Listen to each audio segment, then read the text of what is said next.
Deputy President Paul Mashatile will lead the official commemorations in Bloemfontein. Today, of course, marks 47 years since more than 20,000 pupils took to the streets in protest against the Apartheid government's policy for Afrikaans being used as a medium of instruction in schools. Ziyanda Ngcobo is part of our team in Bloemfontein, and she joins us now live. And a big part of the task here, Ziyanda, for Paul Mashatile is about inspiring young people the same way that Musa Mota has while he's performed at Britain's Got Talent. That's essentially something to look out for. That's a great parallel to draw, actually, Ayanda, and that's part of the reason why then the Free State government has decided to do the Youth Day commemorations differently, in the sense that they've invited thousands of young people to come and exhibit here at the Youth Day commemoration. So part of the program will include then the Deputy President walking around, looking at the various stalls to encourage entrepreneurship amongst young people here in the Free State, and of course then to deal with the really out of control unemployment rates. Let's bring in the acting Premier Ziyanda Ngcobo to talk about then the hosting, that you're doing today, acting Premier. And of course, the Free State has been a province that has seen one of the worst cases when it comes to the unemployment rate. Just talk to us about the significance of the government at national bringing the event here. Morning, Ayanda, and morning to your viewers. Let me wish the young people of this country a happy Youth Day, and I wish they will enjoy and commemorate and celebrate the day in a responsible manner. And secondly, we wish to thank the national government to have appointed us as a province to host this National Day today. So we have decided to host it in a very different way.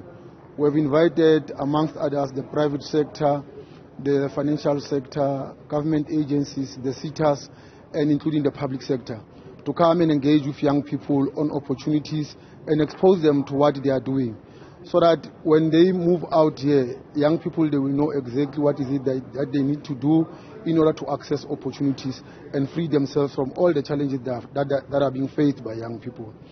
There will be other departments and other agencies today, particularly from our province, who will be pledging some of the support, practically making young people today access those things so that tomorrow they can work.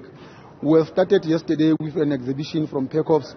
We are here today in the main event, and then tomorrow we are continuing here.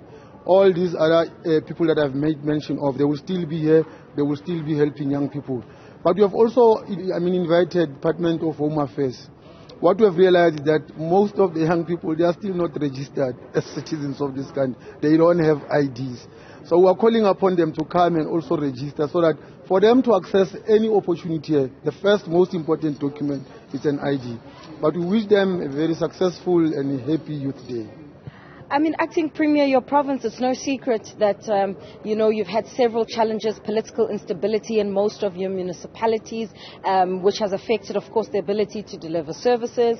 And that has also, by implication, also resulted in people and business in particular not wanting to invest. But I read in the papers at the weekend that seems to be turning around, where there are efforts in areas such as Welkom, for an example, where businesses also trying to plow resources.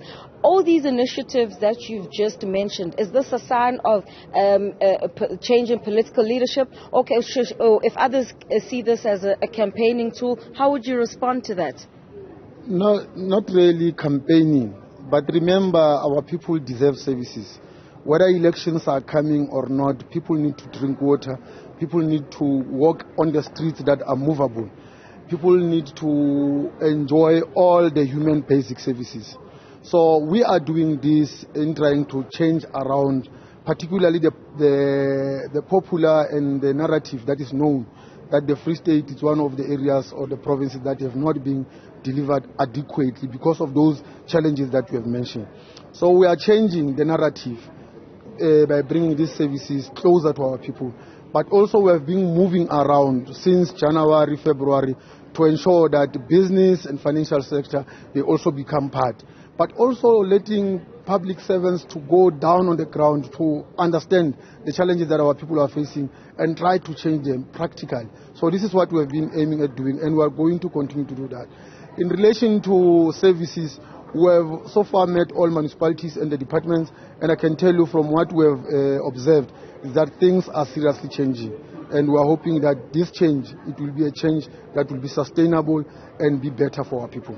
Speaking of sustainability, and it's an important aspect because, for an example, we know that the former premier of this province, Magashule, has had, influence in most of these municipalities. And with his expulsion from the ANC, do you expect some kind of political turmoil, perhaps, or the inability to effect this program that you've just outlined?